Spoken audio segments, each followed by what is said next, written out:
Yemen war de-escalates while India bombs Pakistan. Notes from the edge of the narrative matrix.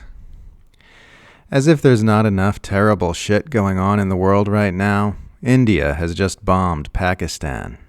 Both India and Pakistan are nuclear-armed states.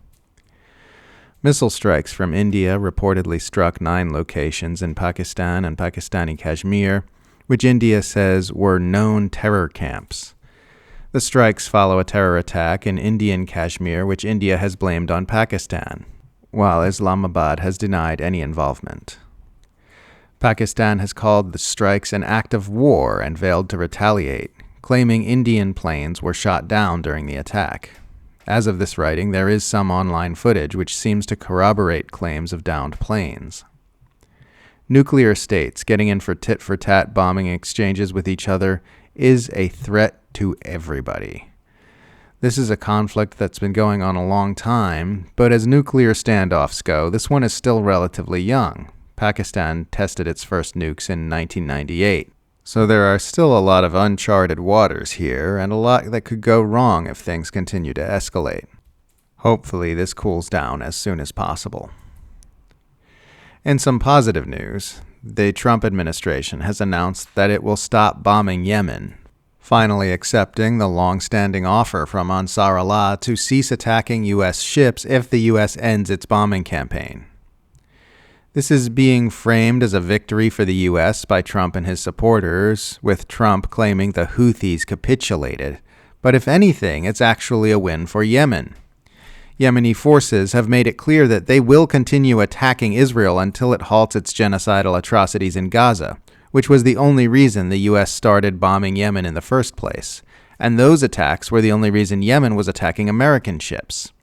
After losing 2 fighter jets and more than 20 MQ-9 Reaper drones to Houthi attacks, the U.S. is now retreating with its tail between its legs without having gained anything. The Israeli government has approved a plan for the full military occupation of Gaza, which will reportedly include flattening every building that remains standing and concentrating the entire population into a single area while pressuring them to leave. This has, of course, been the plan all along, but there's been a conspiracy of silence by the entire Western political media class against coming right out and saying so.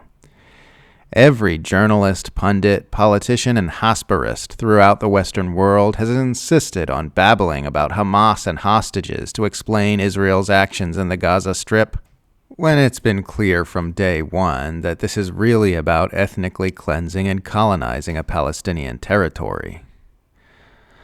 Now you've got Israeli Finance Minister Bezalel Smotrich coming right out and saying that the entire Gaza Strip will be totally destroyed and the Palestinian population concentrated into a small area at the southern tip of the enclave, while Israeli TV producer Elad Barashi openly calls for there to be a Holocaust in Gaza, complete with gas showers.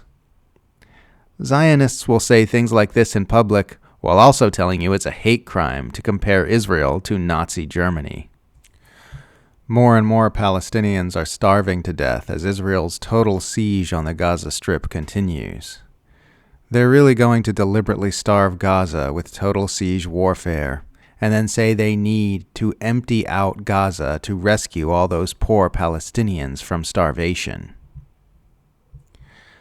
Scientists are reporting a stunning 63% decline in populations of flying insects in the United Kingdom since 2021. Everyone focuses on climate change, but there are many, many other indications that our biosphere is in rapid decline, which have little or nothing to do with global warming. The first indication that space colonization is fiction is that they're talking about turning the desert planet Mars into a thriving biosphere, while we're turning our own thriving biosphere into a desert planet.